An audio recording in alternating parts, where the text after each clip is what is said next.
Wala pang kalaban pero na-knockout na. Paano nangyari to? Panoorin natin. So, ayan yung kickboxer na to. May nangyari ko sa kanya. Ayan, makikita natin yung slow-mo. May replay ho to. Makikita natin Ayan na, mukhang bakit siya nasaktan ata. na-aksidente na knockout siya. Wala pa yung kalaban. Aray, Ouch, man. nako. Sakit. Shucks. Sakit nun. Sakit nun, grabe.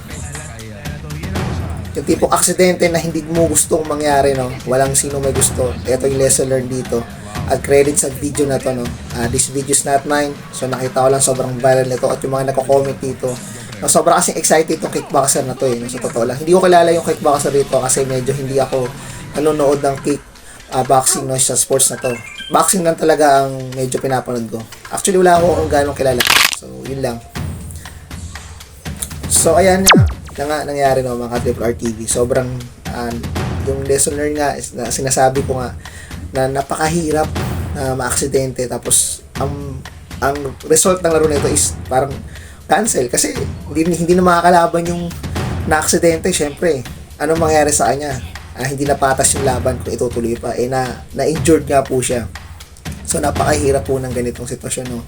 So, ingat-ingat lang po tayo sa lahat ng pangyayari, no? Kaya tandaan nyo, lagi ko tayo mag-pray at lagi ko tayo mag-iingat. So, minsan nangyayari talaga hindi natin inaasahan, no? So ito yung ayaw natin mangyari sa atin na makaksidente tayo. Katulad ni Kuya na kickboxer na to is nagsarili nga siya. Yung pagtalo niya is yung pagbagsak niya parang yung nga natapilok. So, yun lang. So, yun lang mga Triple R TV. So, ngayon lang ako nakagawa ng video. Sobrang busy. Habang nagre-record ako nito, medyo late night na naman. So, yun lang. Maraming salamat po sa aking lahat ng subscribers po.